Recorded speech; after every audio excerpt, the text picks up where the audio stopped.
हम class 10th का भूगोल का शुरू कर रहे हैं विषय, ठीक है। और भूगोल में का पहला चैप्टर का आज हम लोग बात करेंगे, जो चैप्टर है भारत संसाधन एवं उपयोग, ठीक है। चैप्टर का नाम क्या है? भारत संसाधन एवं उपयोग। भारत यानी कि जो हम संसाधन के बारे में पढ़ेंगे, तो हम भारत के रहने वाले हैं तो भारत के बारे में पढ़ेंगे, ठीक है। और उसके बाद फिर संसाधन, संसाधन क्या होता है उसको भी हम जानेंगे, और उसका उपयोग, ठीक है, और उसका उपयोग। तो संसाधन समझ लो पहले, जनरली भाषा में संसाधन किसको कहते हैं? तो संसाधन कहते हैं हम लोग जो भी चीज़ों का प्रयोग करते हैं, हम अपने जीवन के लिए, मानव अपने आवश्यकताओं के लिए जिन चीज़ों का, जिन वस्तुओं का, जिन साधनों का प्रयोग करता है, वही सब क्या कहलाता है? संसाधन। क्या कहलाता है? जैसे संसाधन, जैसे कि हम लोग पढ़ाई करने के लिए क्या चीज़ का, किताब का प्रयोग करते हैं, किताब, कलम, कॉपी, है ना, बोर्ड हो गया, ठीक है। तो ये सब क्या हो गया? संसाधन हो गया, है ना। अभी जैसे कि वीडियो का मोबाइल है, तो मोबाइल भी क्या हो गया? हमारा संसाधन हो गया। बात समझ रहे हो ना? जिसका हम उपयोग करते हैं वो संसाधन कहलाता है। घर क्या है? संसाधन है। घर भी संसाधन हुआ ना। नदी, पर्वत, तालाब, झरना, सब कुछ, सब क्या है? संसाधन है। ये सब क्या है? संसाधन है, ठीक है। बात समझ रहे हो ना? हम अपनी आवश्यकताओं के लिए, मानव जिनका जिस चीज़ों का प्रयोग करता है, अपनी आवश्यकताओं की पूर्ति के लिए जो प्रयोग करते हैं वो सब संसाधन है। जैसे कि हमको कहीं आना जाना होता है तो किसका? गाड़ी का प्रयोग करते हैं, है ना। तो गाड़ी भी क्या हो गया? संसाधन हो गया, ठीक है। समझ रहे हो ना? प्यास बुझाने के लिए क्या क्या करते हैं? पानी का प्रयोग करते हैं, जल का प्रयोग करते हैं, तो जल भी क्या हो गया? संसाधन हो गया, ठीक है। खाने के लिए क्या चीज़ हम लोग अन्न, अगर अनाज का प्रयोग करते हैं तो अन्न भी क्या हो गया? संसाधन हो गया, ठीक है। पढ़ाई करने के लिए कहाँ जाते हैं? स्कूल, तो स्कूल भी क्या हो गया? संसाधन हो गया। स्कूल में जहाँ हम लोग बैठते हैं बेंच डेस्क पर, वो भी क्या हो गया? संसाधन हो गया। सरकारी स्कूल में खिचड़ी खाते हो, वो भी क्या हो गया? हाँ, ठीक है। बहुत सारे बच्चे तो बस खिचड़ी खा कर जाता है सरकारी स्कूल में। चलो ध्यान दो यहाँ पे। अब हम लोग पढ़ेंगे संसाधन को परिभाषा, इसका आराम से हम समझ सकते हैं। वे सभी वस्तुएं, एकदम एक लाइन में परिभाषा, इसका ज़्यादा लंबा चौड़ा करना नहीं है, ठीक है, ध्यान से समझो। वे सारी वस्तुएं, ठीक, जो मानव के लिए क्या हो? उपयोगी है, वो क्या कहलाता है? संसाधन कहलाता है। अब समझ रहे हो ना? वही क्या कहलाता है? संसाधन कहलाता है, ठीक है। अब वस्तु तो बहुत सारा है ना। कब ऐसा नहीं, जो वस्तु, वो संसाधन कब होगा? जब हम उस वस्तु का प्रयोग करेंगे, ठीक है। वस्तु रखा हुआ, उसका हम प्रयोग ही नहीं कर रहे हैं, संसाधन कहलाएगा नहीं। बात समझ रहे हो ना? गाड़ी संसाधन है, लेकिन तुम्हारे पास गाड़ी है, तुम उसका उपयोग नहीं कर रहे हो, तो वो तुम्हारा संसाधन तो नहीं कहलाएगा। तो संसाधन जो होता है, जब वो कब कहलाएगा? जब हम उसका उपयोग करेंगे, कहने का मतलब, ठीक है। चलो आते हैं ध्यान से, यहाँ बोर्ड पे परिभाषा। वे सभी वस्तुएं जो मानव के लिए उपयोगी हो, वही क्या कहलाता है? संसाधन। याद हो गया परिभाषा? तुमको याद हुआ है? देखो कैसे कहना है, संसाधन की परिभाषा याद हुआ? वे सभी वस्तुएं जो मानव के लिए क्या हो? उपयोगी हो, वो क्या कहलाएगा? संसाधन। तुम्हारा जो शर्ट है वो भी संसाधन है, शर्ट में जो बटन है वो भी संसाधन है कि नहीं? काम है ना भाई इसका, बटन में उपयोग है ना। जिसका उपयोग नहीं करेंगे वो संसाधन नहीं होगा, ध्यान देना। तो संसाधन, वे सभी वस्तुएं जो मानव के लिए क्या हो? उपयोगी हो, वही क्या कहलाता है? संसाधन। क्या कहलाता है? संसाधन। संसाधन कहलाता है, ठीक है। और विशेष विस्तार रूप से अगर इसको समझना है, संसाधन को परिभाषित करना है, तो मानव भी एक बहुत बड़ा महत्वपूर्ण संसाधन है। हम सबसे पहले शुरू करना, मान क्या आता है ऑब्जेक्टिव, क्या हो सकता है सही गलत में आ जाए, क्या मानव एक संसाधन है? तो बोलना हाँ। क्यों? क्योंकि दुनिया में जितने भी चीज़ है उस सबका प्रयोग कौन करेगा? मानव ही नहीं करेगा, है ना। जल पड़ा है तो मानव रहबे नहीं करेगा, तो उसका उपयोग कौन करेगा? बात समझ रहे हो ना? पूरा बहुत बड़ा बड़ा बिल्डिंग बना दिया, आदमी है ही नहीं रहे बोला, तो मानव नहीं रहेगा, तो कमरा, वह बिल्डिंग, स्कूल, गाड़ी, सड़क, कुछ काम का है नहीं है। तो मानव भी एक महत्वपूर्ण संसाधन है, क्योंकि मानव है तभी तो सब संसाधन है ना, उसी को तो उपयोग करता है, मानव ही तो करता है ना। आगे ध्यान देते हैं। संसाधन मानव के लिए उपयोगी होता है, ठीक है। संसाधन क्या होता है? मानव के लिए उपयोगी होता है। संसाधन, इसको डिटेल से समझ लेना, हमने लिख दिया है यहाँ पे, ठीक है। परिभाषा भी अब ऊपर क्लियर हो गया, और बढ़िया से अगर तुमको बताना है तो इसको भी देख लेना। संसाधन क्या क्या होता है? संसाधन क्या होता है? सबसे प्रथम तो संसाधन मानव के लिए उपयोगी होता है। संसाधन क्या होता है? उपयोगी होता है ना, जिसका हम लोग उपयोग करते हैं, आवश्यकता की पूर्ति करता है। और संसाधन क्या करता है? हमारी आवश्यकताओं की पूर्ति करता है। मान लिया जाए हमको जाना है, यहाँ से कहाँ जाना है? दूसरे राज्य जाना है, ठीक है। हम लोग दूसरे राज्य जाएंगे, ठीक है। तो दूसरे राज्य जाने के लिए हमको क्या चाहिए? सबसे पहले क्या यूज करेंगे? वाहन का यूज करेंगे, परिवहन का यूज करेंगे ना, गाड़ी का यूज करेंगे ना। तो वो हमारी आवश्यकता क्या थी भाई? हमको ट्रेन से यात्रा करना था, हमारी आवश्यकता क्या है? ट्रेन चढ़ना है। तो ट्रेन भी क्या हो गई? हमारे लिए संसाधन हो गया। तो संसाधन क्या करता है? उपयोगी तो है, प्लस में क्या करता है? आवश्यकता की पूर्ति करता है। क्या करता है? आवश्यकता की पूर्ति करता है। तुम्हारी जो भी आवश्यकता है, इसको पूर्ति करने के लिए संसाधन का प्रयोग किया जाता है, ठीक है। और क्या करता है संसाधन? संसाधन से सुख सुविधा प्रदान होता है, समझ गया। संसाधन है तभी ना तुम लोग घर में उतना अच्छा एकदम फ्रिज का पानी पीते हो, संसाधन है फ्रिज वाला, तब ना ठंडा, गर्मी में नहीं तो गर्मी में गर्म पानी नहीं, फ्रिज का पानी पी रहा है, तो सुख मिला कि नहीं मिला है? तो फ्रिज तो सुख कहाँ से मिला? ठंडा पानी पी बहुत ठंडा पानी मिल गया, है ना, मन ठंडा हो गया। तो साधन कहाँ से था? फ्रिज था। बात समझ रहे हो ना? तो सुविधाएं प्राप्त होता है, सुख प्राप्त होता है, समझ रहे हो ना? गर्मी लग रहा है, पंखा चला दिया, एकदम रिलैक्स हो गया, तो पंखा वो क्या हो गया? संसाधन हो गया। सुख मिला कि नहीं मिला? है, तुम लोग घर में रहते हो, सोते हो, पलंग पर सोते हो, पलंग क्या हो गया? संसाधन हो गया। ठीक है, बहुत सुंदर सुंदर ड्रेस पहनते हो, है ना, मखमल के रजाई में घुस के सोता है, तो क्या हो गया? संसाधन हो गया। बात समझ रहे हो ना? चलो आगे बढ़ते हैं, ध्यान देना। तो सुख सुविधा प्रदान करता है संसाधन। क्या करता है? संसाधन क्या करता है? सुख सुविधा प्रदान करता है। बोलो, बोलने से सीखोगे, है ना। और ध्यान रखना, ये लाइन को जरा समझो, जिसका उपयोग के लिए नई तकनीक, तकनीक किताब में तुम्हारा लिखा हुआ रहेगा, ये है ना, प्रौद्योगिकी, तो प्रौद्योगिकी रहेगा लिखा हुआ, तो मत सोचना को क्या प्रौद्योगिकी मतलब हुआ तकनीक, तकनीक तकनीक टेक्नोलॉजी जिसके द्वारा, ठीक है। जैसे समझो ध्यान से, हम लोग जो अभी पानी, जैसे कि मोटर से पानी जो निकाल रहे हैं, पानी तो है धरती के अंदर, खरे, है ना, तो वहां से जो जल निकाले, तो जल निकालने में यूज किया किसका? मोटर का। तो वही मोटर क्या हो गया? तकनीक हो गया। वही क्या हो गया? प्रौद्योगिकी कहो, तकनीक कहो, सब वही हुआ। ठीक, किताब में तुम्हारा हो सकता रहेगा लिखा हुआ प्रौद्योगिकी, तो मत समझना वो क्या है, तो वही तकनीक हुआ। क्योंकि संसाधन हम कैसे प्राप्त करेंगे? हमारे पास तकनीक रहेगा तब ना संसाधन प्राप्त कर सकते। तो ऐसे थोड़ा नहीं कर पाओगे, नहीं कर पाओगे ना ऐसे। पानी तो नीचे है ही, धरती पर तो पहले भी था। पहले के लोग पानी कैसे निकालता था? कुआं से, कुआं से निकालता था ना। तो आज प्रौद्योगिकी क्या हो गया? मोटर, एक बटन स्विच टिपो, नहीं हरा वाला स्विच टिपो तो तुरंत पानी एकदम भर देगा टंकी, नहीं। तो हुआ कि नहीं हुआ? तो ये हुआ तकनीक। क्या हो गया? तकनीक। तो जिसका उपयोग के लिए नई तकनीक और प्रौद्योगिकी विकसित हो, ठीक है। संसाधन तभी उपयोगी होगा जब उसके लिए तकनीक विकसित हो, जब यानी कि उसको वहां से प्राप्त करने का हमारे पास टेक्नोलॉजी हो। ओके, तो ये सब संसाधन में हम लोग पढ़ते हैं, ठीक है। मानव संसाधन में क्या क्या? मानव जो है, हम लोग जो संसाधन का जो उपयोग करते हैं, जो प्रयोग करते हैं, कैसे हम प्रयोग करते हैं? सबसे पहले तो ज्ञान होना चाहिए। बिना ज्ञान का कोई काम होता है नहीं है। घर बना रहे हो तो ज्ञान रहेगा तब ना भाई कि हमको कहाँ घर बनाना है, किस भूमि पर जहाँ बना रहे हैं, कहीं वो भूकंप वाला जगह तो नहीं है, बार बार उस जगह पर भूकंप तो नहीं आता है, बढ़िया है ना घर बनाना है जो भूकंप से कम बचाए। बात समझ रहे हो ना?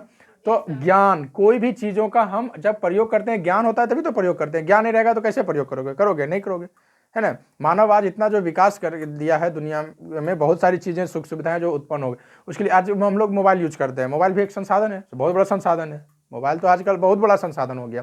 तो मोबाइल का जो प्रयोग हुआ, तो उसके लिए ज्ञान आदमी के पास आया तभी ना मोबाइल का आविष्कार हुआ। ऐसे थोड़ा ना मोबाइल आ गया। बात समझ रहे हो ना? तो संसाधन का प्रयोग करने के लिए मानव जो संसाधन का प्रयोग करता है, तो उसके लिए क्या चाहिए? ज्ञान चाहिए। क्या चाहिए? ज्ञान, नॉलेज, ठीक है। और उसके बाद बुद्धि, क्या चाहिए? बुद्धि। ज्ञान और बुद्धि दोनों दो चीज होता है। तो सोच रहा होगा ज्ञान लिखे तो बुद्धि भी बता दिए। ज्ञान और बुद्धि दोनों दो चीज होता है ना। बहुत लोगों के पास ज्ञान तो है लेकिन बुद्धि नहीं है ना। यानी बुद्धि और ज्ञान में देखो अंतर क्या है। बुद्धि यानी कि अपने ज्ञान का जो है, हम लोग जब विवेक पूर्वक, है ना, अपने विवेक पूर्वक उसका अगर प्रयोग करते हैं, है ना, उससे हम अगर लाभ प्राप्त करते हैं, तब वो हमारा ज्ञान सफल कहलाता है। वो तभी होगा जब बुद्धि रहेगा तब। बहुत सारे लोग देखा होगा, कहता है कि पढ़ लिख करके भी बुड़बक है, बुद्धि नहीं है। ज्ञान तो है, पढ़ाई लिखाई कर लिया, है ना, लेकिन बुद्धि नहीं हुआ। बात समझ रहे हो ना? तो बुद्धि यहाँ पे समझो ध्यान से, तो ज्ञान होना चाहिए, बुद्धि होना चाहिए। बात समझ रहे हो ना? ठीक है।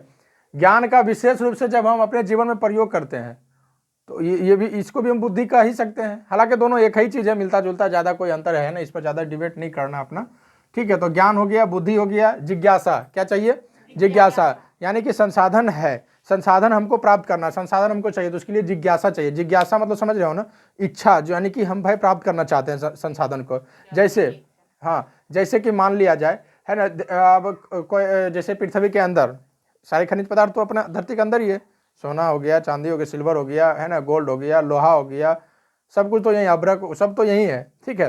तो वहाँ से अब कोई कहते तुमको कि एक या तो फिर भूशास्त्री वगैरह से ये पता चलता है कि फलना जगह जो है क्या है, धरती के अंदर केरोसिन है, तेल है, ठीक है।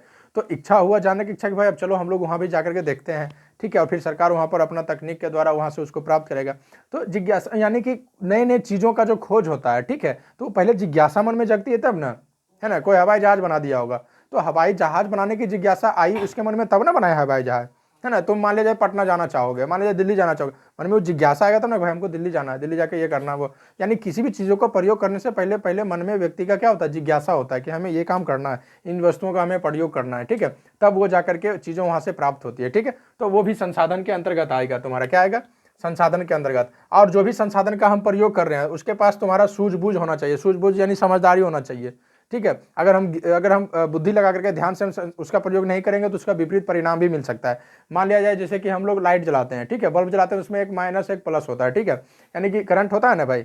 अब मान लिया जाए है ना प्लग लगाना हो, है ना, तो उसमें लगाया जाता है कि भाई कैसे प्लग को लगाते हैं, बल्ब को कैसे सेट करते हैं, ठीक है। अब पता चला कुछ कर रहे हैं, अब उसके बाद जो है बुद्धि नहीं अगर रहा, सूझबूझ नहीं रहा, समझदारी नहीं रहा, तो फिर लोग जो उल्टा पुल्टा काम करता है उसको करंट लग जाता है, लगता है ना। तो हालांकि बिजली तो हमारे लिए संसाधन है, लेकिन इसी का अगर गलत उपयोग, उल्टा पुल्टा, अगर सूझबूझ नहीं रहा, समझदारी नहीं रहा, उल्टा पुल्टा करोगे तो फिर इसका दुष्परिणाम भी मिलता है आदमी को। बात समझ रहे हो ना। तो जो भी चीज़ें हैं उसका सूझबूझ की तरीके से अगर हम उपयोग कर देंगे, जैसे एलपीजी गैस हो गया, ये हमारे लिए संसाधन है कि नहीं, एलपीजी गैस है ना, संसाधन है। अब सूझबूझ नहीं रहेगा, है ना, उसमें ऑन ऑफ करने वाला रहता है ना, गैस का जो चूल्हा होता है ऑन ऑफ करने का रहता है, तो ऑन छोड़ देगा, रात दिन जो है ऑन रह गया, कहीं हो गया तो फिर उल्टा पुल्टा हो जाता है, फिर है ना। पाइप चेंज करना चाहिए समझदारी सूझबूझ से, भाई कितना दिन में चेंज करना है, चेंज भाई नहीं करोगे ब्लास्ट कर जाएगा। तो सूझबूझ भी होनी चाहिए, तभी तुम संसाधन का सही से उपयोग करोगे।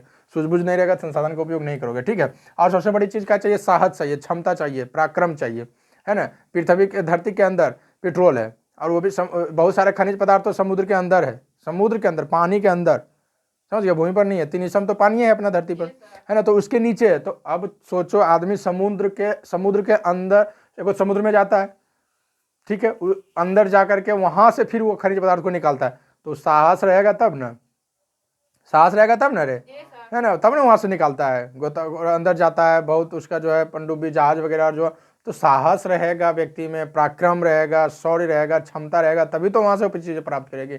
और नहीं रहेगा तो थोड़े ना निकाल पाएगा, कहाँ से रहेगा, डर से ऊपरी समुद्र को ज्वार भाट देखेगा, उतना बड़ा एकदम आ रहा लहर, भाग के जाएगा डरे से, तो थोड़े प्राप्त होगा, नहीं होगा। तो उसके लिए साहस चाहिए, क्या चाहिए, साहस चाहिए, क्षमता चाहिए, पराक्रम चाहिए। कोई दिक्कत।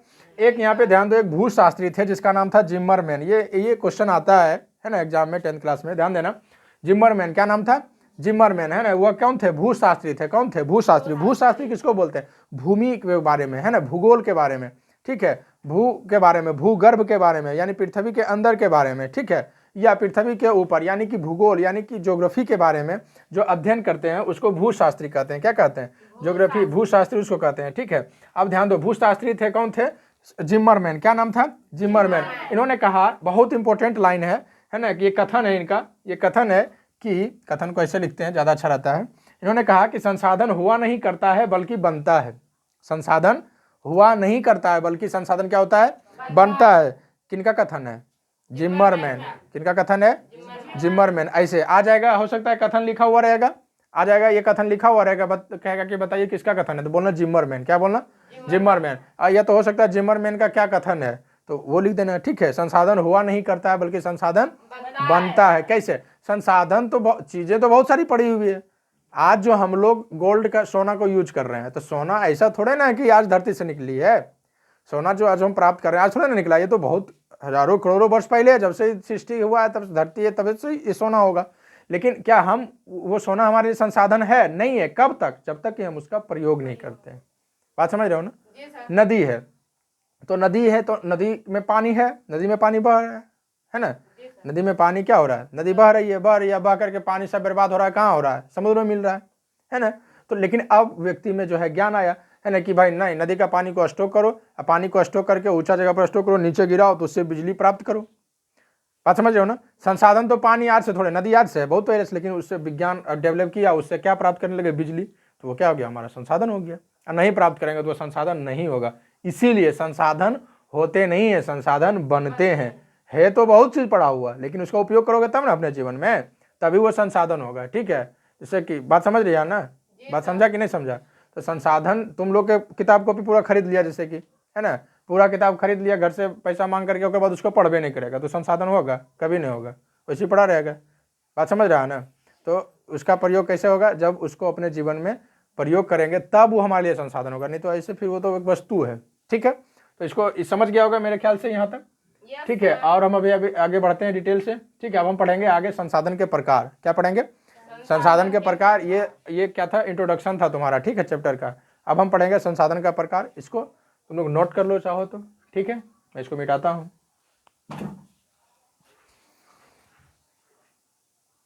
चलो ध्यान दो इधर। आगे हम लोग देखेंगे संसाधन के प्रकार। क्या पढ़ना है? संसाधन के प्रकार, ठीक है। संसाधन के प्रकार में हम लोग पढ़ेंगे, सबसे पहले प्रकार तो अलग अलग है, विभिन्न प्रकार के संसाधन हम पढ़ेंगे इसमें अभी, लेकिन सबसे पहले उपलब्धता के आधार पर। उपलब्धता समझते हो, जो उपलब्ध है, ठीक है, जो हमारे पास उपलब्ध है, अवेलेबल है, ठीक है। तो उसमें जो हमारे पास, यानी कि हम लोग जो देखते हैं तो दो प्रकार के वैसा संसाधन दिखता है, एक है प्राकृतिक और दूसरा है मानवकृत, है ना। दो ही प्रकार के संसाधन दिखते हैं उपलब्धता के आधार पर, जो उपलब्ध होता है हमारे जीवन में, हम लोग जिसका उपयोग करते हैं। एक है प्राकृतिक संसाधन और दूसरा है मानवकृत संसाधन। प्राकृतिक मतलब समझ रहे हो ना, जिसका निर्माण स्वयं किया गया है, ठीक है, जिसको कोई हम लोग मतलब मानव नहीं बना है, उसका निर्माण स्वयं हुआ हो, प्रकृति रूप से हुआ हो, ठीक है। तो वे सारे संसाधन क्या कहला जाएंगे? प्राकृतिक संसाधन। ये सारे संसाधन तो शब्द से तुम लोग आसान से इसको समझ सकते हो, ठीक है। वैसा संसाधन जिसका, यानी कि वैसा संसाधन जो प्रकृति द्वारा प्रदान किया गया है, ठीक है, तो वे सारे क्या हो जाएंगे? प्राकृतिक संसाधन। क्या हो जाएंगे? प्राकृतिक संसाधन। जैसे कि नदी, नदी क्या है? प्राकृतिक संसाधन है। हम लोग इसको बनाए हैं क्या? नहीं ना। तो नदी हो गया प्राकृतिक संसाधन। समुद्र क्या है? प्राकृतिक संसाधन। समुद्र का हम लोग प्रयोग करते हैं ना, उपयोग करते हैं ना समुद्र को, है ना। उससे क्या नमक बनाया जाता है, वहाँ से हमको प्राप्त होता है ना। फिर उसके बाद परिवहन के रूप में, यानी कि जहाज को जो है हम लोग सामान को एक देश से दूसरे देश आयात निर्यात के लिए भी उसका प्रयोग करते हैं। समुद्र का प्रयोग तो करते हैं अपने जीवन में। तो वे सब कहा जाएगा क्या? प्राकृतिक संसाधन, ठीक है। उसके बाद झरना हो गया, पर्वत हो गया, पठार हो गया, पहाड़ हो गया, ये बहुत सा उसमें हो जाएगा, ठीक है। ये सब का सब क्या हो जाएगा? तुम नहीं बोलते हो। प्राकृतिक संसाधन, ठंडा लगेगी। प्राकृतिक संसाधन क्या कहते हैं उसको? प्राकृतिक संसाधन, यानी कि जिसका निर्माण प्रकृति के द्वारा, यानी वैसा संसाधन जो प्रकृति के द्वारा प्रदान किया गया है, ठीक है। ये सारा क्या कहला जाएंगे? प्राकृतिक संसाधन। दूसरा में है मानवकृत। मानवकृत इसका, यानी कि इसमें तो बहुत सारा उदाहरण हो सकता है, यानी कि वैसा संसाधन जिसका निर्माण मानव स्वयं किया है, ठीक है। वे सारा क्या कहला जाएंगे? मानवकृत संसाधन। जैसे कि मोबाइल हो गया, है ना, ये भी क्या है? मानवकृत है कि नहीं है? घर क्या है? मानवकृत है। ईंट क्या है? मानवकृत है ना। पंखा क्या है? मानवकृत है। टेलीविजन क्या है? मानवकृत है। समझ गया? कुर्सी क्या है? मानवकृत है ना, मानवकृत है ना। तो ये सारा क्या कहला जाएगा? मानव। बहुत सा उदाहरण हो सकता है, तुम आसानी से इसको दे सकते हो। तो ये बहुत ईजी चीज़ है, इसको आसानी से समझ गया होगा तुम लोग। अब हम पढ़ेंगे, ध्यान देना, यहाँ मेन जो पॉइंट है तुम्हारा ये समझना, उपलब्धता के आधार पर संसाधन के दो प्रकार, ये याद रखना। कितने? उपलब्धता के आधार पर दो प्रकार के, ठीक है। फिर प्राप्ति या स्रोत के आधार पर। स्रोत मतलब समझ रहे हो ना, जो साधन होता है, ठीक है। स्रोत मतलब जहाँ से वो प्राप्त होता है, वो स्रोत कहलाता है। तो प्राप्ति के आधार पर स्रोत, प्राप्ति या स्रोत के आधार पर पूछ देगा। प्राप्ति के आधार पर कई प्रकार, तो अभी दो, कौन कौन, ये याद रखना। तो उसमें आ जाएगा तुम्हारा जैव और अजैव, ठीक है। या स्रोत के आधार पर जैव और अजैव, यानी कि ये भी प्रकृति का ही थोड़ा सा रूप है ना, इसी का ना पार्ट है थोड़ा सा। क्योंकि देखो, जैव संसाधन वो ऐसा संसाधन जो कहाँ से प्राप्त हो? सजीवों से प्राप्त हो, ठीक है। जीव जंतुओं से जो प्राप्त है, सजीवों से जो प्राप्त है, ठीक है, पेड़ पौधे से जो प्राप्त है, वे सब क्या कहला जाएंगे? जैव संसाधन। जैसे कि सभी पेड़ पौधे हमारे लिए संसाधन है कि नहीं है? बहुत बड़ा संसाधन है, ठीक है। हम लोग पेड़ पौधे से तो बहुत सारा है, भोजन के लिए भी प्रयोग करते हैं। फिर उसके बाद उसका जो है हम लोग क्या करते हैं? हाँ, ऑक्सीजन सबसे बड़ा, सही बात बोला, सबसे ज़्यादा तो वहाँ से ऑक्सीजन हमको मिल जाता है ना। उसके बाद फिर वहाँ से क्या? पेड़ पौधे हो गया। जीव जंतु भी जो है, ये सब क्या है? हमारे लिए बहुत ही उपयोगी है, ठीक है। जिससे ध्यान देना, इसको मैं थोड़ा सा समझा देता हूँ। सभी पेड़ पौधे क्यों हमारे लिए जरूरी है? सबसे पहले तो ऑक्सीजन वहाँ से मिल जाता है। फिर उसके बाद बहुत सारे जंगलों में बहुत सारे ऐसे पेड़ होते हैं, जहाँ ऐसे पौधे होते हैं जो कि जिसका कि दवाई बनाया जाता है, ठीक है, जड़ी बूटी होता है जो कि मेडिसिन में उसका उपयोग किया जाता है। तो पेड़ पौधे भी हमारे लिए बहुत ही अच्छा संसाधन है, ठीक है। उसके बाद जितने भी जीव जंतु हैं, जीवों का भी प्रयोग हम लोग अपने जीवन में करते हैं कि नहीं करते हैं? जीव जंतु का भी प्रयोग करते हैं ना।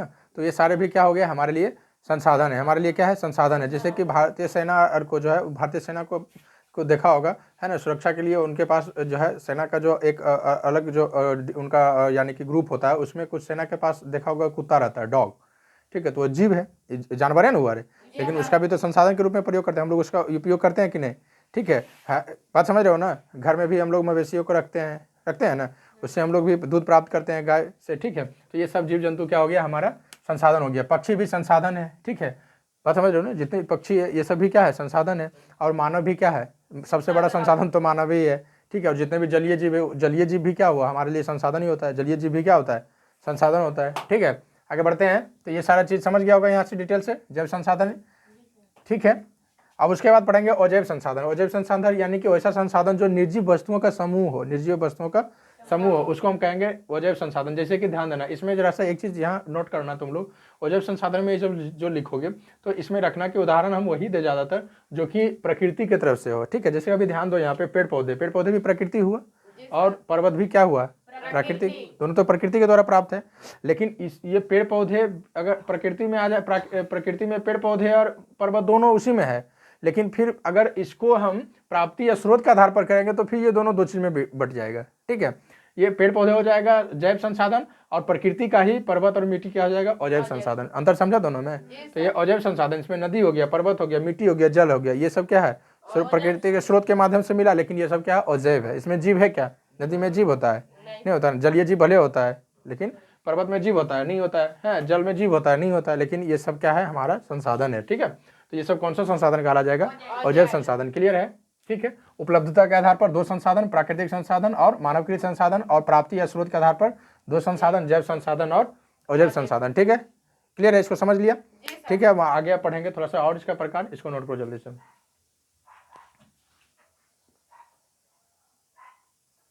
चलो अब ध्यान देना इधर, पुनः प्राप्ति के आधार पर अब हम लोग पढ़ेंगे। ठीक है, संसाधन के प्रकार पढ़ रहे हैं। ठीक, अब हम लोग पढ़ेंगे पुनः प्राप्ति के आधार पर। पुनः प्राप्ति मतलब समझ रहे हो ना, इसको फिर से हम प्राप्त कर सकते हैं। ठीक है, तो पुनः प्राप्ति के आधार पर दो प्रकार के है, एक है नवीकरणीय, दूसरा अनवीकरणीय। नवीकरणीय का मतलब ही होता है, नवी मतलब क्या होता है, नया। ठीक है, नवीकरणीय मतलब नया, मतलब फिर से जो प्राप्त हो जाए। समझ रहे हो ना, एक बार नष्ट हुआ फिर प्राप्त हो गया, समझ गया, तो वो क्या कहलाता है, नवीकरणीय। और जो एक बार हम लोग यूज कर लिए फिर हम उसको यूज नहीं करेंगे, वो कहला जाएगा अनवीकरणीय। क्लियर है? शब्द से समझ में आता है। इसका दो तीन नाम है। ठीक है, परीक्षा में अगर आ जाए, नवीकरणीय संसाधन, इसी को कहते हैं गैर परंपरागत संसाधन, इसी को कहते हैं चक्रीय संसाधन। चक्रीय मतलब साइकिल, चक्रीय से समझ में आ गया होगा कि बार बार वो फिर रिपीट होते रहेगा। ठीक है, बात समझ रहे हो ना? तो परंपरागत संसाधन का है या चक्रीय का है या तो फिर नवीकरणीय का है, बात एक ही है। ठीक है, परिभाषा इसका कहता है कि वैसा संसाधन जिसे पुनः प्राप्त किया जा सके, वही चक्रीय हो गया, वही नवीकरणीय हो गया, वही परंपरागत हो गया। ठीक है, जिसको क्या करें, गैर परंपरागत हुआ ना, ये तो दूसरा हो गया, जिसको पुनः प्राप्त किया जा सके। ठीक है, बात समझ रहे हो ना, जो एक बार खत्म हो गया फिर हम उसको प्राप्त कर लें, यही सब कहलाता है हमारा कौन सा, नवीकरणीय। जैसे कि सौर ऊर्जा, सनलाइट, समझ रहे हो ना, जो सौर ऊर्जा हम लोग जो सौर से सूर्य प्लेट का जो रहता है ना, जो छत पे रख देते हैं, उससे जो लाइट मिलता है हम लोग का। ठीक है, तो वो क्या हो गया, सौर ऊर्जा। वो कभी खत्म होने वाला है? नहीं होने वाला है। ठीक है, सोचे अब तुम कहोगे कि रात में कहाँ से मिलता है, तो रात में नहीं मिलता है सौर ऊर्जा, फिर सुबह तो मिलवे नहीं करता है भाई। सुबह में सौर ऊर्जा से बैटरी चार्ज हुआ, रात भर यूज किया, सुबह फिर चार्ज हो गया, तो फिर से प्राप्त हुआ ना ऊर्जा, तो सौर ऊर्जा हो गया। ये क्या हो जाएगा, कौन सा, नवीकरणीय है ना। बात समझ रहे हो ना, आज भी धूप, कल भी धूप होगा, सूर्य आज भी उगा है, कल भी उगेगा। ठीक है, फिर उसके बाद पवन ऊर्जा, यानी हवा के द्वारा जो ऊर्जा प्राप्त होता है ना, पवन चक्की के द्वारा जो ऊर्जा प्राप्त होता है, ये भी क्या कहला जाएगा, नवीकरणीय कहला जाएगा। उसके बाद जल ऊर्जा, ठीक है, जो हम लोग विद्युत यूज करते हैं घर में, जो बिजली जो तैयार किया जाता है वो भी जल से तैयार किया जाता है। एक बार बिजली खत्म हो जाएगी फिर से तैयार होगा। बात समझ रहे हो ना, तो ये सारा चीज क्या कहलाता है, नवीकरणीय, यानी कि जो एक बार खत्म हो जाए और फिर से इसको प्राप्त कर लिए। ठीक है, तो ये क्या कहला गया, नवीकरणीय। और नवीकरणीय संसाधन, या यहाँ गैर परंपरागत है, यहाँ पर परंपरागत, यहाँ चक्रीय है, यहाँ अचक्रीय, यानी कि जिसको पुनः नहीं प्राप्त करेंगे, एक बार यूज कर लिए खत्म, है ना, कभी न कभी खत्म हो जाएगा, फिर वो प्राप्त नहीं हो सकता, उसको अचक्रीय कहते हैं। परिभाषा इस शब्द से प्राप्त कर सकते हो, ऐसा संसाधन जिसको कि पुनः जो है प्राप्त नहीं किया जा सके। ठीक है, जैसे कि ध्यान देना, सभी खनिज, जितना खनिज पदार्थ है सब एक न एक दिन सब खत्म हो जाएगा। पेट्रोलियम जो है हम लोग जो यूज करते हैं ईंधन, वो भी खत्म हो जाएगा। हम लोग जो एलपीजी गैस यूज करते हैं घर में खाना बनाने में, इसका भी मात्रा सीमित है, ये भी एक दिन खत्म हो जाएगा।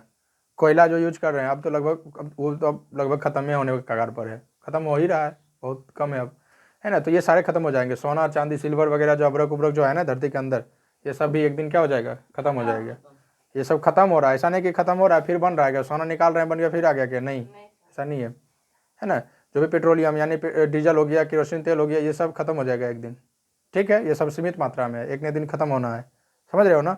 तो ये सब कौन सा, तुम लोग बस याद रखना है ना, डायरेक्ट हो सकता है क्वेश्चन आ जाए कि कोयला कौन सा संसाधन है, नवीकरणीय और अनवीकरणीय, क्या कहोगे, अनवीकरणीय, क्योंकि कोयला एक तो बनने में भी इसको तो बहुत समय लगता है ना। मिट्टी और भले चक्रीय है क्योंकि मिट्टी बनते रहता है, लेकिन बहुत समय लग जाता है मिट्टी बनने में, समझ गया, हजार लाखों वर्ष लग जाता है, तब हजारों वर्ष लग जाता है मिट्टी बनने में, ठीक है, तब आदमी बचेगा हजारों लाखों वर्ष, 60-70 में तब तो पारे हो जाता है, 60-80, ठीक है। तो सोचो, लेकिन ये सब जो है चक्रीय है, मानव चक्रीय है, ध्यान दो। यहाँ आगे बढ़ते हैं, यहाँ पे और नवीकरणीय, हाँ ये मैं कह दिया था, कोयला भी क्या हो जाएगा, और नवीकरणीय हो जाएगा, बहुत इंपॉर्टेंट है कोयला, बहुत ज़्यादा ये पूछा गया क्वेश्चन में, कोयला बताइए नवीकरणीय को नवीकरणीय, तो और नवीकरणीय, कोयला खदान जो है ना खत्म हो रहा है, खत्म हो जाएगा तो फिर थोड़ा रहेगा, फिर जैसे कि बालू है, नदी से जो बालू निकाला जा रहा है, क्या वो खत्म हो जाएगा तो फिर आएगा वहाँ बालू, नहीं आएगा, खत्म हो जाएगा धीरे धीरे, पूरा खत्म, मिट्टी बचेगा एकदम पूरा, नदी खत्म, नदी का रूप स्वरूप खराब हो जाएगा, ठीक है, खाली मिट्टी दिखेगा, बात समझ रहे हो ना। तो ये सब क्या हो गया, अनवीकरणीय हो गया, कोई दिक्कत। अब है स्वामित्व, शब्द को जरा समझो, मैं बार बार कहता हूँ शब्द में परिभाषा छिपा हुआ रहता है। स्वामित्व के आधार पर, स्वामित्व मतलब समझ रहे हो ना, स्वामी, स्वामित्व, स्वामी मतलब मालिक, उसे कौन स्वामी कहते हैं, है ना, हम सबके मालिक कौन है, ऊपर वाले, स्वामी कहो मालिक कहो सब वही है, ठीक है। तो स्वामित्व के आधार पर भी संसाधन कितने प्रकार के, 4 प्रकार के, कितने प्रकार के, 4 प्रकार के। यहाँ पर मैं 2 प्रकार लिख दिया हूँ, व्यक्तिगत संसाधन और सामुदायिक संसाधन। व्यक्तिगत संसाधन जिसको पर्सनल कहते हैं, व्यक्तिगत यानी खुद का, जिसका तक तुम्हारा बाप का है, हाँ मेरा बाप का, तो तुम्हारा बाप क्या है कि ले जा रहा है सामान, हाँ मेरा बाप का, तो तुम्हारा बाप का है तो क्या हो गया व्यक्तिगत, और जो सभ्यक बाप क्या हो, क्या हो गया सार्वजनिक हो गया। समुदाय वन सभ्यक बाप क्या नहीं रहे, किसी एक के बाप के नहीं ना है, ठीक है। तो ध्यान से समझो, समझने में बताया व्यक्तिगत संसाधन क्या है, व्यक्तिगत संसाधन जिस परिभाषा आराम से तुम बना सकते हो, जिस पर यानी कि सभी का अधिकार हो, वैसा, सॉरी व्यक्तिगत है ना पहले रे, व्यक्तिगत संसाधन जिस पर किसी खास व्यक्ति का अधिकार हो, वैसा संसाधन जिस संसाधन पर किसी खास व्यक्ति का अधिकार हो, वह क्या कहला जाएगा, व्यक्तिगत संसाधन। जैसे कि ये स्केच, इस पर मेरा ये जो है ये मेरा अधिकार है ना, इस पर स्केच पर तुम सबका अधिकार है, तो ये मेरा हो गया, तो व्यक्तिगत हो गया। ये बोर्ड मेरा है ना, तो व्यक्तिगत संसाधन हो गया। मोबाइल क्या है, मेरा है, व्यक्तिगत संसाधन। स्टैंड क्या हो गया, मेरा हो गया, व्यक्तिगत संसाधन। लाइट क्या हो गया, मेरा है, तो व्यक्तिगत। घर हमारा है तो हमारा व्यक्तिगत संसाधन। बात समझ रहे हो ना। किताब मेरा जो है, मेरा हो गया व्यक्तिगत। तुम्हारा जो किताब कॉपी हो तुम्हारा है, तुम्हारा उस पर अधिकार है। बात समझ रहे हो ना। तो व्यक्तिगत संसाधन हो गया, समझ गया ना। उदाहरण बहुत सारा हो सकता है इसमें, ठीक है। अरे नदी लिख दिया इसमें, नदी व्यक्तिगत संसाधन थोड़े ना होगा। मोबाइल हो गया, किताब हो गया, कलम लिख दो, जो मन है लिख दो ना यार, घर लिख दो, है ना, ये व्यक्तिगत संसाधन हो गया। बात समझ रहे हो ना। आगे यहाँ दे दो सामुदायिक संसाधन या सार्वजनिक संसाधन, दोनों में से कुछ भी आ सकता है, यानी जो सबों का हो, ठीक है। वैसा संसाधन जिस पर सबों का अधिकार हो, समाज के सभी लोगों का अधिकार है, समाज के सभी वर्गों का अधिकार है, वैसा क्या कहलाता है, सामुदायिक संसाधन। जैसे विद्यालय किसका है, किसी का है क्या, सबका है ना। प्राइवेट स्कूल भले किसी का होता है, प्राइवेट स्कूल सबका होता है क्या, लेकिन उसमें पढ़ने वाले बच्चे हैं तो उस स्कूल में तो पैसा दे रहा है, तो भाई सब एक ना अधिकार है। बात समझ रहे हो। तो ये जो है, ये खिचड़ी खाने वाला स्कूल का बात मैं कर रहा हूँ, यानी सरकारी स्कूल, ठीक है। सरकारी स्कूल जो है, इस पर खिचड़ी मिलता है ना उसमें, तो हाँ, तो खिचड़ी खाने का तो सब एक ना अधिकार है। ऐसे थोड़े तुम जा रहे हो पढ़ने के लिए, कोई भगा देगा, नहीं भगा सकता। सरकारी स्कूल सबका अधिकार है, ठीक है। खेल का मैदान, जो ग्राउंड होता है, प्ले ग्राउंड होता है गाँव में या शहरों में, जो उस पर सबका अधिकार होता है, जिसका मर्जी खेलो, कोई थोड़े मना करेगा, है ना, ठीक है। ये हॉस्पिटल, ये क्या हो गया, सार्वजनिक हो गया, ठीक है। सरकारी हॉस्पिटल। स्टेशन क्या हो जाएगा, सामुदायिक संसाधन, सार्वजनिक है ना। स्टेशन सामुदायिक हो जाएगा, किसी का थोड़े ना है, नहीं है ना। सड़क, ये भी सामुदायिक है, किसी का अपना थोड़ा ना है, नहीं है ना। तो बात समझ रहे हो ना। तो बहुत सारा उदाहरण हो सकता है, तुम लोग भी इसको समझ गया तो आराम से इसको आगे उदाहरण लिख सकते हो, ठीक है। तो ये हो गया संसाधन। अभी इसको मैंने यहाँ पे स्वामित्व के आधार पर ये 4 प्रकार के संसाधन होते हैं, लेकिन यहाँ 2 संसाधन लिखा है, बाकी का 2 संसाधन अभी और लिखेंगे, ठीक है। इसको तुम लोग नोट करो, फिर आगे लिखते हैं, ठीक। इसको मिटा दें। चलो इधर देखो जरा सा।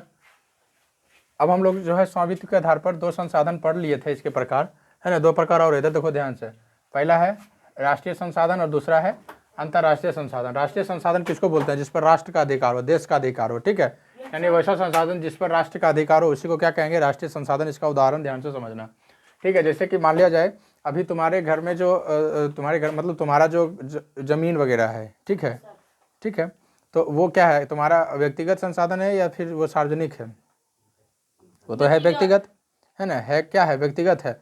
लेकिन वो कहीं ना कहीं वो हमेशा के लिए, सब दिन के लिए तुम्हारा नहीं है ना। सरकार अगर उसको चाहेगी तो उसको ले लेगी, ठीक, समझ लिया। वो सब भी क्या है, सरकार का ही है।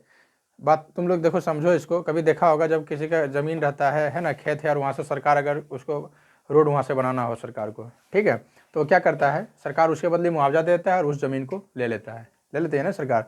अगर उसको रेल की पटरियाँ वहाँ पर बिछानी हो तो सरकार ज़मीन ले लेगी और तुमको उसके बदले पैसा दे दिया जाएगा, ठीक है। तो अगर या तो फिर मान लिया जाए तुम्हारा खेत है, पता चले कि खेत उसके अंदर जो है नीचे जो है खेत के तुम्हारे ज़मीन के नीचे सोना बहुत सा पड़ा हुआ है ना, तो तुम सोचोगे कि सोना हमारे खेत के अंदर है तो क्या सोना हमारा हो गया? नहीं, सरकार तुरंत उसको जब्त कर लेगी, ठीक है, बात समझ रहे हो ना। तो ये सारी चीज़ें जो है ये सब किसके अंतर्गत आ जाता है? राष्ट्रीय संसाधन के अंतर्गत, ठीक है। हाँ, अभी तुम्हारे पास है, लेकिन उस सब पर किसका अधिकार होता है? सरकार का भी अधिकार है, बात समझ रहे हो ना। अगर सरकार को अगर उसका ज़रूरत पड़ेगा तो वो तुमसे सरकार ले लेगी, बदले में मुआवजा दिया जाएगा, ज़बरदस्ती नहीं लिया जाता है। अब जैसे कि यहाँ पर ध्यान से समझो, ये हमने यहाँ अपना भारत का ये दक्षिण का क्षेत्र है, ठीक है, दक्षिण का हिस्सा है, ठीक। ये पूरा क्या है? हिंद महासागर है, इधर पूरा है ना समुद्र है, ये सब पूरा क्या है? हिंद महासागर है, ठीक है। और हिंद महासागर है, और यहीं पे राइट साइड क्या है? बंगाल की खाड़ी है, और इधर अरब सागर है, ठीक है। इधर बाएं तरफ अरब सागर इधर है, और इधर हो गया बंगाल की खाड़ी, ठीक है, सब हिंद महासागर में। डिटेल से समझो यहाँ पे। तो ये जो भारत का ये जो भूमि है, ये जो भाग है यहाँ, ठीक है, ये भारत का जो भाग है, ठीक है। और यह जो भाग के ये किनारे किनारे क्या है? सब समुद्र है ना, इधर समुद्र। और यह समुद्र जो है, इस समुद्र में 200 NM, ठीक है, इसको 200 NM या तो फिर 19.2 किलोमीटर है ना, नीटल माइल्स, या जो भी नाम इसका ध्यान में अभी नहीं आ रहा है NM को, इसको पढ़ने का बुक में है लिखा हुआ, नोटिकल नैनोमीटर, नैनोमीटर कहते हैं इसका नहीं, देखो ना इसका नोटिकल माइल्स ऐसा कुछ आता है, हालांकि हम लिख देंगे उसको, ठीक है। और इसको अगर किलोमीटर में बदलोगे, अगर प्रश्न अगर NM में पूछ दिया तो 200 मार देना, अगर किलोमीटर में पूछ दिया तो 19.2 किलोमीटर, ठीक है। ये जो भाग होता है, ध्यान से समझना, भारत का ये जो भूभाग है, भूमि से ये समुद्र में इतना जो भाग है, इतना जो दूरी है, डिस्टेंस है, इतना दूरी तक किसका होता है? देश का अधिकार होता है। किसका होता है? देश का अधिकार होता है। जिस देश के, यानी कि पूरा समुद्र 3 हिस्सा में तो समुद्र ही है, एक हिस्सा में क्या है? भूमि है, ठीक है। तो बाकी जो पूरा है समुद्र है, वो सब क्या कहला गया है? तो सबका है, अंतर्राष्ट्रीय संसाधन है ना, सबका अधिकार है। लेकिन ये जो ध्यान दो, ये कोई भी देश है, तो देश के नज़दीक जो सटा हुआ जो समुद्र का जो भाग यानी है ना, ये उसका 200 NM या 19.2 किलोमीटर जो क्षेत्र होगा, ये होगा उसी देश का, जहाँ वो देश जो है जिस समुद्र को वह जो समुद्र जो है उस देश को टच कर रहा है, ठीक है। तो वहाँ पे होता है। इसके बाद जो क्षेत्र होगा वो फिर सार्वजनिक हो जाएगा, वो सरकार, वो अंतर्राष्ट्रीय है, सबका अधिकार है भाई उस पर, है ना, बात समझ रहे हो। लेकिन इसके अंदर अगर कोई आएगा तो वो फिर, अगर जैसे कि कोई समुद्री जहाज आ रहा है इधर, इसके बाहर है तो कोई दिक्कत नहीं, अगर इसके अंदर आ जाएगा, इस रेंज में आ जाएगा, तो भारत वाला इसको पकड़ लेगा, ठीक है, कि भाई मेरा हिस्सा है, मेरा बॉर्डर है, इसमें क्यों आया, ठीक है। ऐसे समुद्र भी बटा हुआ रहता है, ठीक है ना। तो ये कहला गया तुम्हारा क्या? राष्ट्रीय संसाधन। क्या कहला गया? समुद्र का जो है 19.2 किलोमीटर या 200 NM ये जो क्षेत्र होता है, ये क्या कहलाता है? समुद्र सीमा, समुद्र का भाग क्या कहलाता है? राष्ट्रीय संसाधन, ठीक है। अंतर्राष्ट्रीय संसाधन में यहाँ से थोड़ा सा मैं इसको, यही चीज़ है इसमें, बस थोड़ा सा इसमें ज़्यादा समझना है।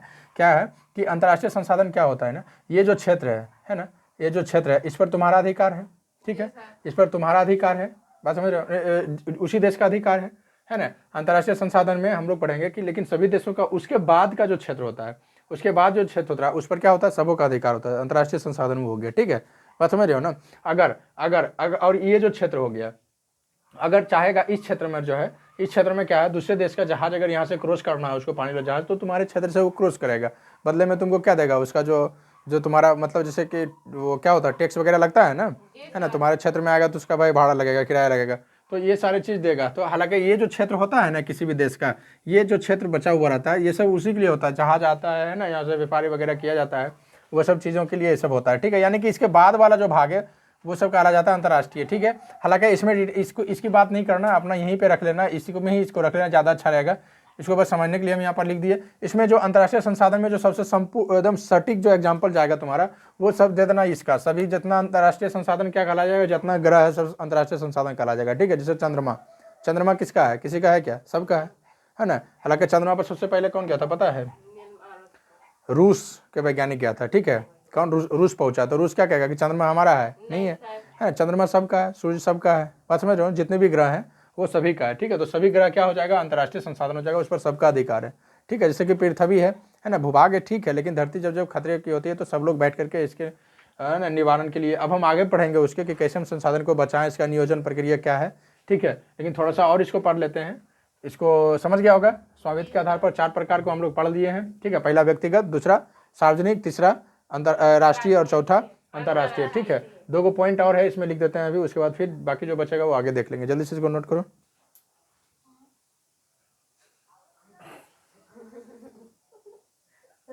चलो जल्दी से समझो, इधर ध्यान दो। विकास के आधार पर संसाधन के प्रकार। विकास मतलब समझते हो ना, जो ग्रोथ जो होता है, विकास जो होता है, ठीक है। जैसे कि ध्यान दो, विकास के आधार पर, अब समझो जरा सा, मैं एक लाइन बता रहा हूँ, समझ जाओगे। जैसे कि जो देश है ना, विकास एक होता है, विकास एक होता है यानी विकसित, एक होता है विकासशील, समझ गया ना, और एक होता है अविकसित, समझ गया। अविकसित संसाधन किसको बोलते हैं, यानी कि अविकसित देश। जैसे कि समझो, अविकसित देश कौन हुआ, यानी कि जिसका विकास नहीं हो रहा है ना, विकास उसका रुक गया है, इकोनॉमिक रूप से, शिक्षा के रूप से, अर्थव्यवस्था के रूप से, जिसको बोलते हैं, है ना। यानी कि या भी किसी भी क्षेत्रों में जिसका विकास नहीं हो रहा है, उसको अविकसित देश कहते हैं, ठीक है।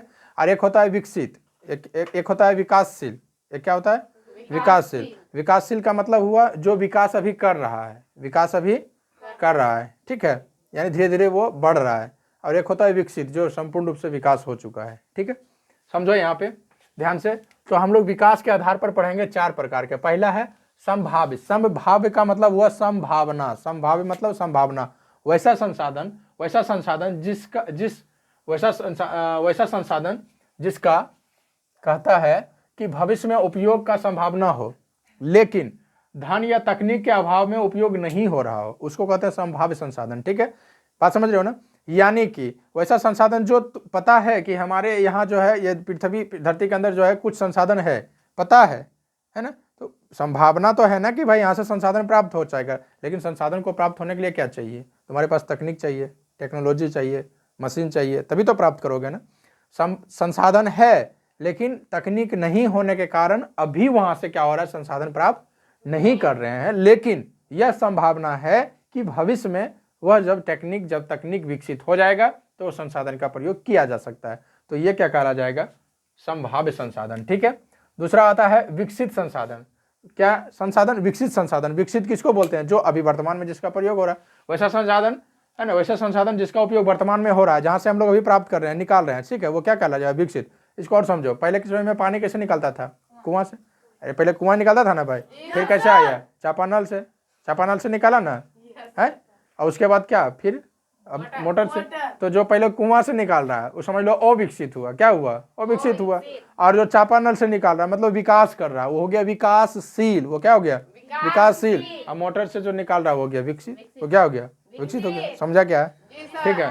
तो वैसा संसाधन, वे संसाधन जिसका उपयोग वर्तमान में हो रहा है एकदम सही ढंग से, तकनीक सब कुछ है, तो वो क्या कहा जाएगा, विकसित संसाधन। क्या कहा जाएगा, विकसित संसाधन, ठीक है। उसके बाद भंडारित संसाधन। भंडारित कहते हैं मतलब भंडार पूरा जमा है ना, यानी और उसका उपयोग अभी नहीं हो रहा है। मतलब कि तुम्हारे दादा दादी जो है पैसा जमा करके रख दिए तुम्हारे नाम पर, है ना, LIC वगैरह एकदम पूरा भंडार, अब ये पहले एकदम भविष्य के लिए तो पूरा जमा करके रख दिए, और उसका लेकिन उपयोग नहीं कर रहा है। तुम पैसा तुम्हारे नाम से पूरा रखा हुआ है, धन दौलत रखा हुआ है, उसका उपयोग नहीं कर रहे हो, पैसा नहीं जमा करके रखा जाता है, तो भंडारित संसाधन हुआ, ठीक है। तो ऐसा संसाधन जिसका उपयोग धन या तकनीक के अभाव में संभव नहीं हो, है ना, वो कहला जाएगा तुम्हारा भंडारित संसाधन, ठीक है। भंडार पूरा भरा पड़ा है एकदम, लेकिन उसका उपयोग करने के लिए तुम्हारे पास पते नहीं है ना, पूरा, है ना, बात समझ रहे हो ना। तो वो कहा जाएगा भंडारित संसाधन। जैसे कि धरती के अंदर, पृथ्वी के अंदर जो है बहुत सा खनिज पदार्थ है मान लिया जाए, लेकिन इसका हम उपयोग करने के लिए जो है अभी कहता है कि एक चीज ध्यान देना, तुम लोग सोचो, ये सोच रहे हो, ध्यान से अगर देखोगे तो पाओगे कि ये जो है और ये दोनों का परिभाषा कुछ सेम मिल रहा है ना, लेकिन अंतर थोड़ा सा, जानते हो क्या, ध्यान देना। वैसा संसाधन जिसका भविष्य में उपयोग संभव हो, इसमें क्या कहा है, भविष्य में उपयोग संभव हो। अभी हालांकि तकनीक के और धन, पैसा बहुत लगेगा, ऐसे थोड़ा तकनीक मशीन भी चाहिए और पैसा भी चाहिए, तो वही धन हो गया। ऐसे थोड़ा ना पैसा संसाधन मिल जाता, धन बहुत लगता है, अभी नहीं प्राप्त हो रहा हो, लेकिन भविष्य में संभावना है कि उसको प्राप्त किया जाएगा। तो भविष्य में अगर संभव है तो संभाव्य कहा जाएगा। और वैसा संसाधन जो भविष्य में भी एकदम संभव नहीं हो कि अब कहियो वहां से निकलेगा, तो वो क्या कहा जाएगा, भंडारित पड़ा हुआ रह जाएगा। जैसे बहुत सारे ऐसे देश हैं जहाँ पे खनिज पदार्थ बहुत सारा है ना, जैसे कि पाकिस्तान, अफगानिस्तान और जो है बलूचिस्तान हो गया, यहाँ बहुत सारे खनिज पदार्थ है, लेकिन उसके पास इतना ना तो पैसा है, ना तो उतना जो है उसके पास तकनीक है जो कि वहाँ से वो प्राप्त कर सके। तो उसको कौन, चाइना वगैरह जो हिंट्स करता है है ना, पैसा वैसा देता है, कर्ज जो दे रहा है वो क्यों दे रहा है, अफगानिस्तान को चाइना क्यों कर्ज दे रहा है, पाकिस्तान को क्यों दे रहा है, क्योंकि उसका नज़र है उसका ये प्रॉपर्टी पर, ठीक है, उसका जो है, क्योंकि पाकिस्तान और जो है वहाँ बहुत सारे खनिज पदार्थ है, अब्रक उब्रक वगैरह बहुत है वहाँ पर, ठीक है, अफगानिस्तान में भी बहुत सा खनिज पदार्थ है, तो इसी पर, है ना, तेल जो हम लोग तुर्की से प्राप्त करते हैं, वहाँ पर अमेरिका क्यों उस ढंग से रखा, क्योंकि उसको पता था कि इसको कर्ज देंगे, गुलाम बना लेंगे, वहाँ से सब चीज़ हम प्राप्त करेंगे, उसका अधिकार मेरा हो जाएगा उस पर, बात समझ रहे हो ना। तो ये सब पाकिस्तान बुड़बक है, बकलोल, उसको समझ ही नहीं आ रहा है कि चाइना हमको क्यों पैसा दे रहा है, ठीक है, ध्यान दो यहाँ पे। तो वैसा संसाधन जो संसाधन है लेकिन तकनीक और धन के अभाव में भविष्य में कहता है कहियो संभव नहीं हो, तो वो क्या कहा जाएगा, भंडारित संसाधन। क्या कहा जाएगा, भंडारित संसाधन। और दूसरा है संचित संसाधन। क्या हो जाएगा, संचित संसाधन, यानी वैसा संसाधन जिसका उपयोग तकनीक एवं, है ना, तकनीक धन एवं तकनीक को रहते हुए भी जो उपयोग नहीं कर रहा है ना, वर्तमान समय में जिसका नहीं हो रहा है, वो कहा जाएगा संचित। तुम्हारा पैसा धरा का धरा रह जाएगा, तुम्हारे पास, है ना, खाते अकाउंट में पैसा तुम्हारा रखा हुआ है, तुम्हारे पास अकाउंट है, तुम भाई सिग्नेचर कर सकते हो, पैसा निकाल सकते हो, यूज कर सकते हो, काम धंधा कर सकते हो, लेकिन एक एक आदमी एकदम अपना नाम पर कितना कितना पैसा एकदम जमा करके रख सकता है, लेकिन भर जीवन वो अच्छा खाना नहीं खाता है ना, सही से जीवन को नहीं जीता है, और वो इसी फिर चल जाता है ऊपर, होकर पैसे पर कोई काम के गया ऐसे रख ले रह गया, बात समझ गया ना। तो वो हो गया, क्या हो गया, संचित संसाधन। क्या हो गया, संचित संसाधन, यानी कि वैसा संसाधन जो संसाधन भी है ना, उपयोग, उसके पास धन भी है, तकनीक भी है, लेकिन एकदम कुछ नहीं, उपयोग हो ही नहीं रहा है, तो वो क्या कहा जाएगा, संचित संसाधन। क्या कहा जाएगा, संचित संसाधन, ठीक है। तो यहाँ आज जो है हम इस वीडियो में यहीं तक पढ़ते हैं, क्योंकि बहुत ज़्यादा लंबा इसका पार्ट हो जाएगा। अगला पार्ट में, 2 पार्ट में इसको खत्म कर देंगे। अगला पार्ट में हम लोग जो है इसका नियोजन पर पढ़ेंगे, ठीक है, कि कैसे इन सब संसाधनों का, जैसे कि हम कोयला का उपयोग कर रहे हैं, है ना, बहुत ज़्यादा दोहन कर रहे हैं, तो फिर आगे इसका हमारा प्रकृति पर क्या प्रभाव पड़ेगा, ठीक है, हम उसको कैसे बचाएं, ठीक है। तो इन सब चीज़ों के बारे में हम अगला वीडियो में पढ़ेंगे, ठीक है। तो अभी हम यहीं रहने देते हैं, ओके, ठीक है, इस वीडियो को यहीं रोकते हैं। अगला पार्ट में हम लोग पढ़ेंगे इसका और जो बचा हुआ है, 2 पार्ट में इस वीडियो को, इस चैप्टर को क्या करेंगे, खत्म कर देंगे, ठीक है। तो मिलते हैं अगले वीडियो में, ठीक है, चलो इसको नोट कर लो।